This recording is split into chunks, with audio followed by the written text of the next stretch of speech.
12시 많은 참여 바랍니다.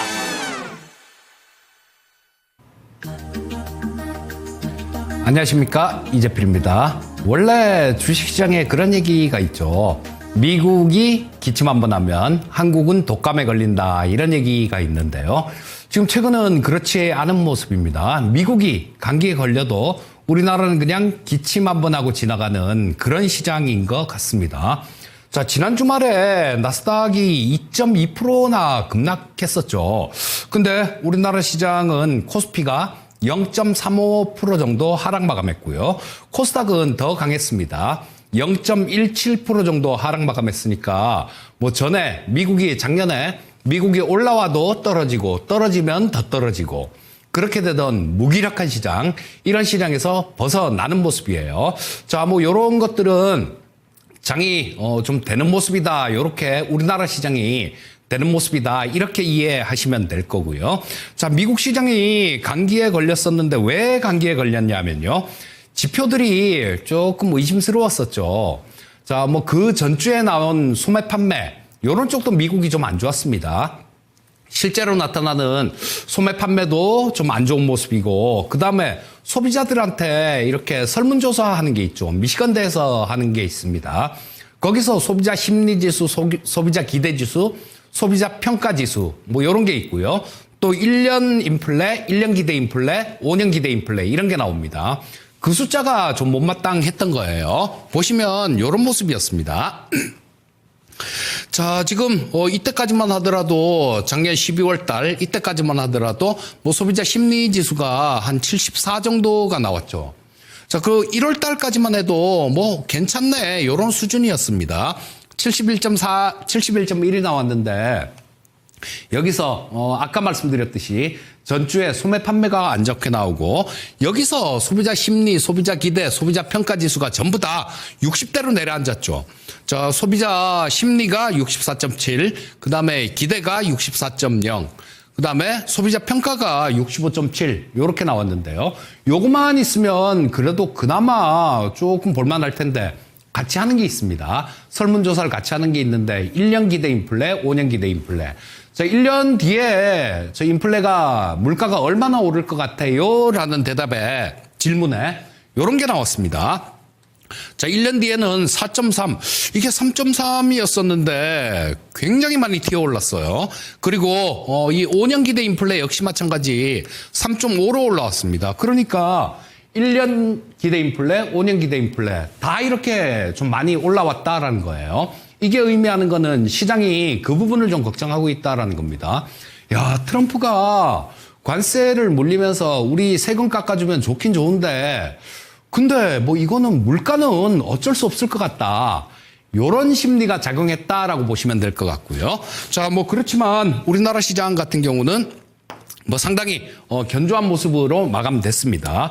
지금 내일 우리나라 금통위가 있죠. 금리를 좀 인하하지 않을까 싶은 생각이 드는데요. 지금 뭐 시장 참여자들이 대부분이 금리를 인하할 것이다, 이렇게들 얘기를 하는데, 지금 여기 화면이 흐릿해서 잘 안 보이네요.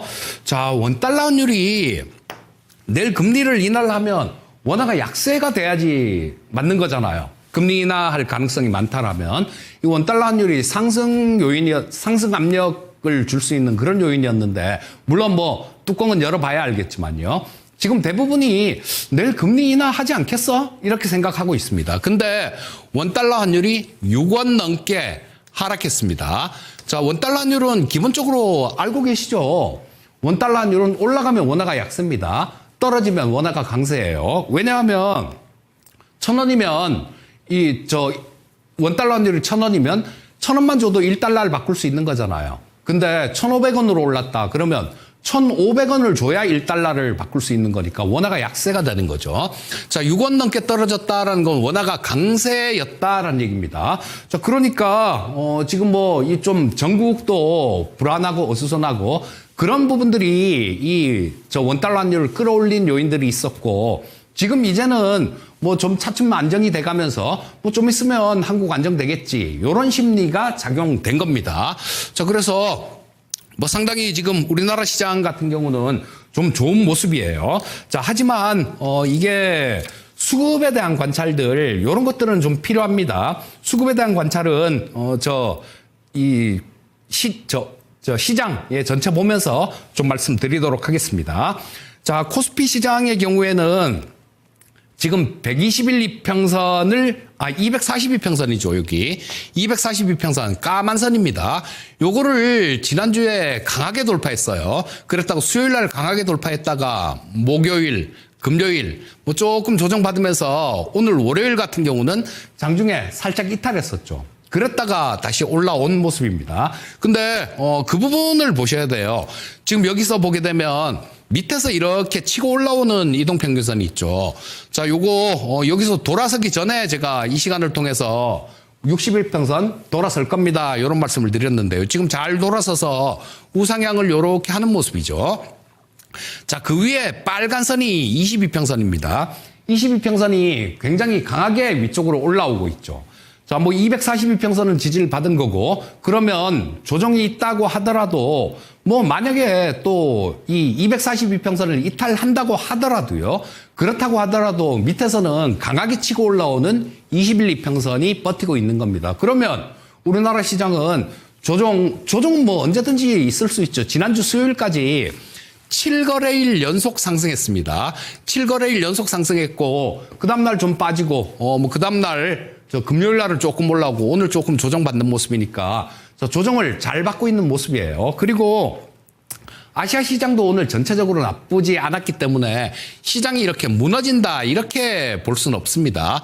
자, 뭐 여기서 22평선은 강하게 이렇게 올라가고 있고 조정이 있다고 하더라도 여기서 왔다 갔다 하다가 올라오는 22평선 이쪽에서는 지지가 가능하다 이렇게 보시면 되겠습니다.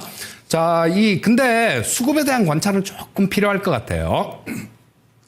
보시면, 지금 외국인들이 한 3일 정도 연속으로 매도를 했죠. 근데 내용 면에서는 그렇게 나쁘지는 않은 것 같습니다. 외국인들 3일 연속 매도를 했지만 오늘도 장중에 오후장에 보면 마이너스 한 2,800억 정도 그 정도 순매도였었는데 장 막판으로 가면서 매도 규모가 좀 줄었어요. 그렇기 때문에 아침에 시가는 개인 투자자들이 만들고 종가는 메이저가 만든다라는 얘기가 있습니다. 그래서 오후장 들어서 이 매도 규모를 좀 줄인 거, 이 부분은 좀 좋은 부분이다라고 보실 수 있을 것 같고요. 자, 선물 시장에서도 조금 매도를 했습니다. 근데 보면 이때 굉장히 강하게 매수를 했죠. 한 5일 연속해서 굉장히 강하게 매수를 했으니까 뭐 한국 시장 조금 뭐 쉬어갈 수도 있겠네. 자, 그러면 일부 좀 차익 실현을 해볼까? 그런 물량들도 어느 정도 포함된 거니까 그렇게 신경 쓸 부분은 아닌 것 같습니다.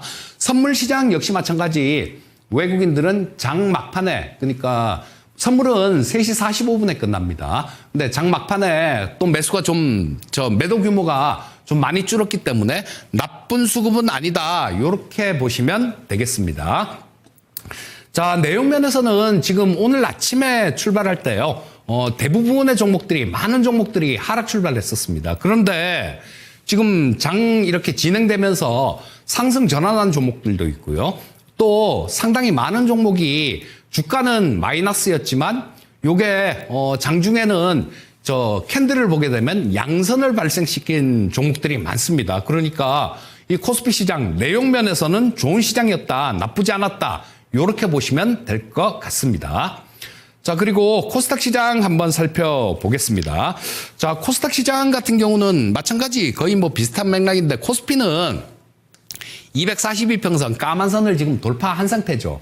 작년에 이 코스피는 좀 덜 빠지고 코스닥은 더 빠지고 그랬기 때문에 이 242평선은 내려오는 속도가 상당히 느리게 내려오죠. 그래서 지금 이 코스피 같은 경우는 240선을 돌파했는데 코스닥 같은 경우는 아직 돌파하지 못하고 있는 모습입니다. 자, 근데 뭐 코스피 시장이 이 242평선을 돌파를 한 상황이다라면 거기서 크게 무너지지만 않는다라면 코스닥 시장 역시 마찬가지로 이거를 돌파 시도를 할 가능성이 많고요.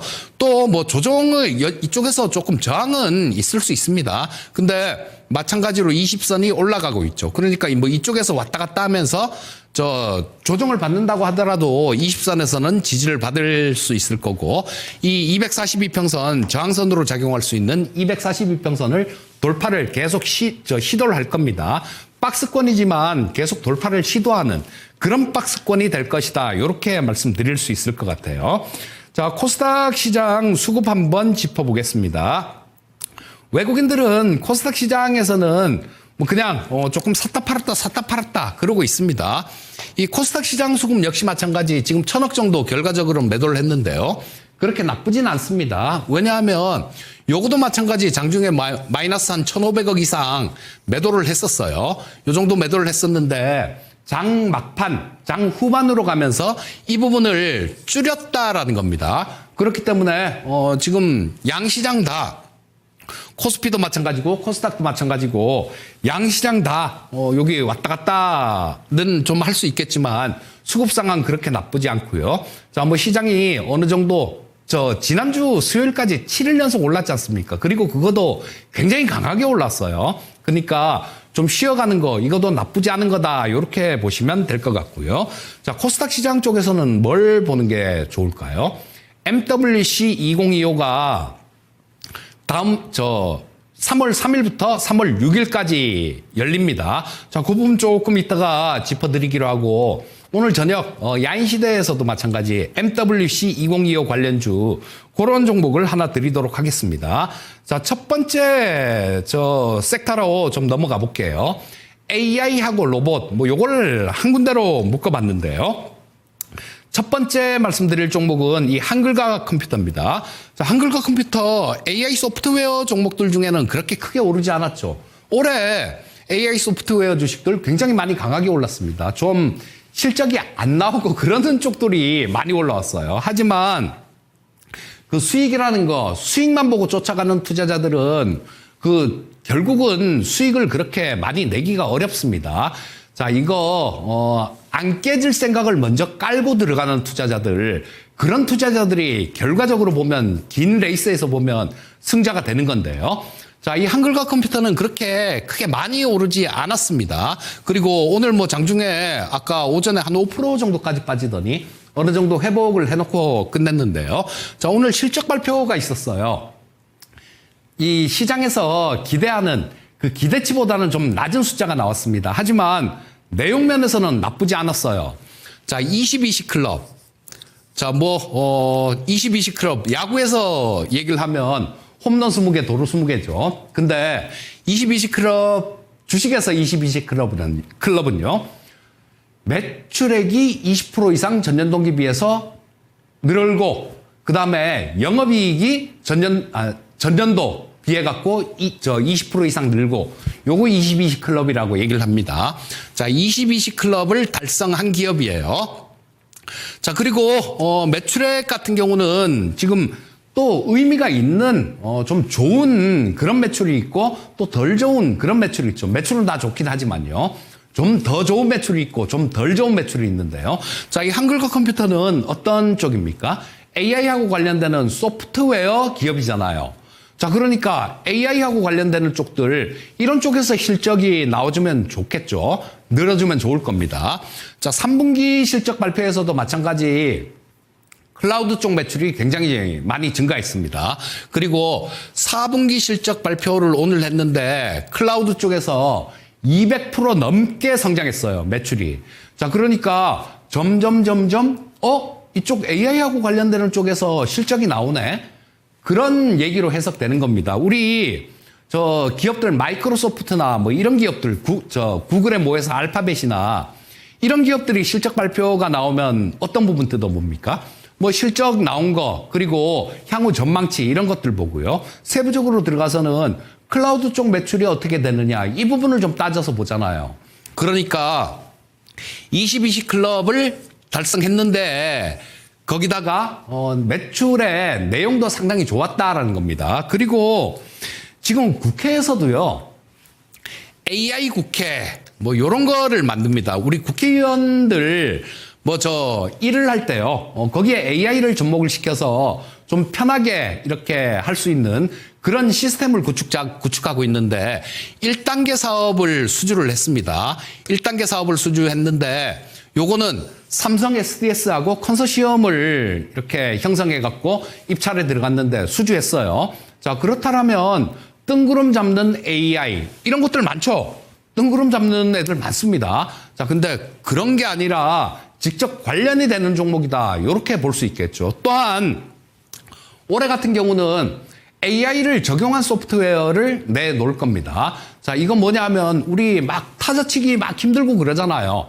근데 이 한글과 컴퓨터에서 그냥 말로 하면 이렇게 말로 쭉 하면 소프트웨어가 AI가 알아서 이쁘게 문서를 작성을 해주고 그런 부분들도 있을 텐데, 자, 그런 쪽이 또 올해 시간이 지나면서 좀 부각이 될 수 있습니다. 자, 올해는 25년은 AI하고 클라우드 쪽 매출이 본격화될 겁니다. 이거는 벌써 오늘 나온 작년 실적에서 증명한 거예요. 거기다가 제가 이 AI 쪽 얘기를 막 해드리면서도 조금 좀 시청자님들이 그런 것 때문에 조금 걱정이에요.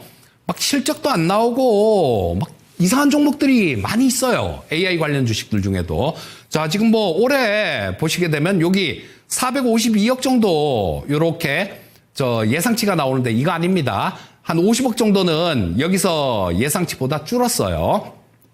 자, 근데 올해 한 450억 정도 영업이익이 났고, 400억 좀 넘게 났고, 그 다음에 내년도 예상치를 보더라도 한 570억 정도 영업이익이 예상되고 있습니다. 근데 시가총액이 어떻게 돼요? 5,300억 정도 됩니다. 그렇다면 주가 자체도 그렇게 비싸지가 않은 주가다라는 겁니다. AI 주식들 어떤 애들 보면요, 터무니없이 굉장히 이 시가총액만 너무 큰 종목들이 많습니다. 그래서 성공을 하시려면 제가 서두에도 말씀드렸듯이 성공 투자를 하시기 위해서는 이런 것들, 내가 얼마를 수익을 낼 것인가, 이런 부분만 살펴봐야 되는 게 아니라요. 야, 내가 안 됐을 경우에, 잘못됐을 경우에 내가 얼마 정도, 어느 정도를 손실을 볼 수 있느냐, 이 부분도 염두에 두셔야 됩니다. 자, 그런 측면에서 볼 때 이 한글과 컴퓨터는 굉장히 훌륭한 종목이다. 이렇게 보실 수 있겠고요. 자, 지금 오늘 오전에 좀 급락하면서 240선을 한번 이탈했었는데 그렇게 크게 좀 밀려 내려가거나 그럴 것 같진 않고요. 자, 보시면 이쪽에서 전저점 근처에서 많이 좀 왔다 갔다 한 적이 있죠. 그리고 오늘 저점도 그 정도 수준이니까 기술적으로도 좀 지지선 근처에 와 있다. 이렇게 보시면 되겠습니다. 자, 다음은 로봇 쪽 한번 볼까요? 자, 제가 우리 시청자님들께 그런 말씀을 좀 드렸죠. 지난주 이 시간, 지난주 이 명인들의 복귀, 그리고 야인 시대에서도 어떤 분이 딱 이 원익홀딩스 종목선 진단을 올려주셨더라고요. 자, 그리고 지난주 수요일 거인의 시선, 여기서도 말씀을 드렸는데요. 자, 남들 다 아는 재료들, 이런 것들 크게 영향가 없습니다. 막 얘기들을 막 하잖아요. 이 로봇 주식 중에 어떤 거는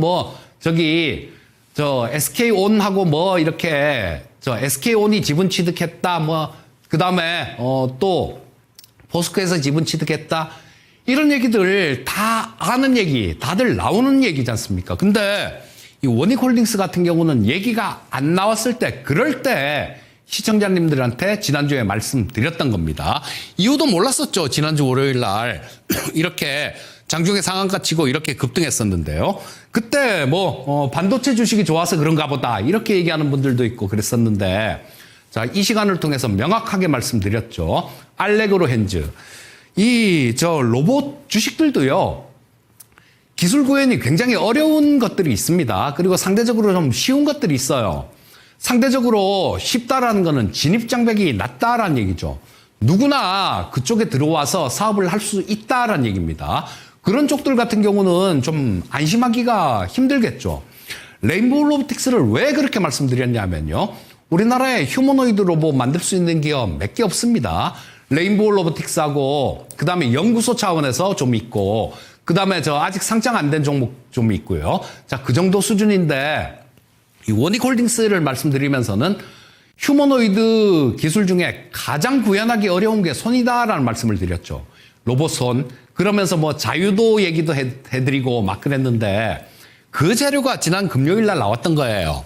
그 재료가 금요일 날 나오면서 상한가를 쳤습니다. 메타하고 협업합니다. 이 얘기 제가 지난주 이 시간에 월요일 이 시간에 말씀해 드렸죠. 그리고 저녁에 야인시대 그 종목 진단에서도 말씀드렸죠. 수요일 날 거인의 시선에서도 말씀드렸습니다. 자, 요거는 메타하고 지금 같이 공동으로 개발 중인 알레그로 핸즈를 지금 뭐 개발해 놓은 게 있어요. 근데 뭐 그거를 올해 말까지 완성을 하겠다 이런 뉴스, 올해 내로 완성하겠다 이런 뉴스가 나왔는데 이게 구현하기가 굉장히 어려운 겁니다. 이게 각각 손가락이 4개인데요. 뭐 요렇게 만들어 놨습니다. 요렇게 이 새끼 손가락은 없다고 치고 요렇게 만들어 놨는데 요 각각 손가락이 전부 다 협동 로봇 하나다라고 보시면 돼요. 얘네들이 같이 이렇게 조화를 이루어야 되기 때문에 굉장히 어렵습니다. 근데 메타랑 그걸 하기로 했어요. 메타랑 하고 있습니다. 또 한 가지는 메타 말고도 엔비디아도 있다라고 말씀드렸죠. 엔비디아의 저런 것들 저 로봇 만드는 프로젝트가 있어요. 엔비디아의 개념은 그런 겁니다. 야, 우리가 이렇게 로봇 교육시킬 수 있는 이런 거 판 다 깔아놓을 테니까 로봇 니네는 우리한테로 와서 로봇 교육시키고 그러면 돼라는 그런 가상 공간 뭐 그런 개념입니다. 근데 이거는 저 엔비디아가 GPU를 이런 형태로 해갖고 성공을 거뒀어요. GPU가 그 엔비디아의 플랫폼에서 잘 돌아가게 사람들이 거기서 일을 하다 보니까 그렇게 만든 겁니다. 자, 그래서 이 엔비디아하고도 협업을 하고 있으니까요. 자, 뭐 지금 처음 얘기할 때 지난주 이때는 제가 어떤 강의를 하면서 말씀을 드렸었고요. 자, 그러고 난 다음에 상당히 좀 강한 모습이 나왔는데 이런 쪽들도 버릴 종목이 아닙니다. 원익홀딩스 같은 경우도. 자, 시가총액하고 그런 것들 한번 이렇게 살펴보면 지난주엔 좀 자세히 살펴봐드렸으니까요. 자, 지난주 영상을 좀 참고하셔도 될 것 같습니다. 원익홀딩스도 당장 쫓아가긴 좀 못하지만요. 조정을 충분히 받고 그런 모습이 나오면 이 종목도 관심을 가져보시면 좋겠습니다. 자, 다음은 MWC 관련되는 그런 얘기를 좀 해드릴게요. 자, MWC는 어떤 겁니까? 자, MWC는 모바일 월드 콩크레스. 자, 모바일이에요. 모바일. 자, 세계 3대 가전 박람회가 1월 달에 CES, 그리고 2월 말 3월 초 이때 MWC, 9월 달에 IFA가 세계 3대 IT 박람회다라고 보시면 될 거고요. 여기서 또 관심을 받을 섹터들 이런 쪽들은 지금 아직까지 좀 안 움직였어요. 아직까지 안 움직였으니까 만약에 많이 올라왔으면 제가 이 얘기를 안 드렸을 텐데요. 오늘 이 자리에서 그 얘기를 안 드렸을 텐데 많이 안 움직였습니다. 그래서 MWC에서도 마찬가지 가장 화두가 될 거는 AI입니다. AI가 가장 화두가 될 거고 모바일 월드 콩크레스잖아요. 그러니까 통신 장비 업체들 요런 쪽도 거기서 MWC에서 기술 지원하는 것들이 굉장히 많을 겁니다. 자, 첫 번째 종목은 솔리드입니다. 이 솔리드는 인빌딩 중계기라고 그런 걸 만드는 회사인데요. 자, 이 투자사가 크립토랩이라는 투자 회사가 있습니다. 이 크립토랩은 그 서울대 교수님이 만든 기업인데요. 자, 거기에 그 크립토랩에서 양자 암호 기술 이런 걸 보유하고 있습니다. 물론 이 솔리드 같은 경우도 300억 이상 영업이익은 나는 기업이에요. 자, 뭐 실적 형편없이 안 나오고 이런 쪽들은 곤란합니다. 실적이 조금 안 나오더라도 뒤에 든든한 배경이라도 있으면 모르겠는데요. 그렇지 않은 기업들이 상당히 많아요. 자, 요거 솔리드라는 종목 MWC가 코앞에 와 있으니까 좀 관심을 가져보시고요. 자, 다음은 한 종목 더 보겠습니다. 자, 세트레가이가 있죠. 세트레가이는 위성 만드는 회사잖아요. 위성 만드는 회사인데 이 세트레가이는 왜 MWC하고 관련이 있냐면 MWC에서 이음 5G 이런 개념도 나올 거고요. 이음 5G는 5G 특화망이라는 개념인데 어떤 기업들이 자기들만의 이 5G를 만들어서 구축해서 쓴다라는 그런 개념입니다. 근데 이번에도 6G 얘기가 나올 거예요. 6G 얘기가 나올 텐데 이 6G는 지상통신망만 있는 게 아니라요. 지상하고 위성을 연결시키는 겁니다. 그리고 우리나라만 하더라도 지금 뭐 3월 달에 그 엔비디아의 스타링크가 뭐 서비스를 한다 그랬는데 아직까지는 얘기가 없어요. 이 일론 머스크가 한다 그랬다가 진짜로 이렇게 딱 그때 하는 건 못 봤는데 어쨌든 6G 얘기가 나오면 당연히 위성통신 얘기가 따라 나오게 될 겁니다. 자, 이 세트라이는 최대 주주가 하나에어로스페이스고요. 이 자회사들 뭐 이런 쪽에서 실적이 좀 안 나오는데 그런 부분들도 점점 개선이 돼 갈 것 같고요. 위성을 많이 쏘게 되면 수혜가 있겠죠. 그리고 3월 달에 자체 위성, 그러니까 뭐 스페이스X에 실어갖고 위성을 쏠지 뭐 어디 다른 데를 이용해서 쏠지 모르겠는데요. 3월 달에 자체 위성을 발사 예정입니다. 자, 그런 부분들이 있기 때문에 위성 발사한다 그러면 또 시장에 관심이 높아질 수 있으니까 이런 부분 한번 잘 노려보시기 바라겠습니다. 자, 마무리해야 되겠네요. 자, 여러분들 지금 시대가 어떻다라고 보십니까? 제 눈에는 굉장히 역동적으로 움직인다라고 생각합니다. 자, 여기서 기회에 적응하면 엄청난 기회가 될 거고요. 적응하지 못하면 큰 위기가 될 겁니다. 투자자들 다 마찬가지예요. 자, 올해도 25년 올해도 AI 같은 신사업에 집중 투자하시면 되게 좋겠고요. 자, 하지만 이쪽을 투자를 한다고 아무거나 막 해서는 안 될 거고 옥석은 가려서 투자를 하셔야 됩니다. 저녁에 야인 시대에서는 이 MWC 관련되는 종목을 하나 추천드리기로 하고요. 이 시간은 여기서 인사드리도록 하겠습니다. 저녁에 뵙겠습니다. 감사합니다.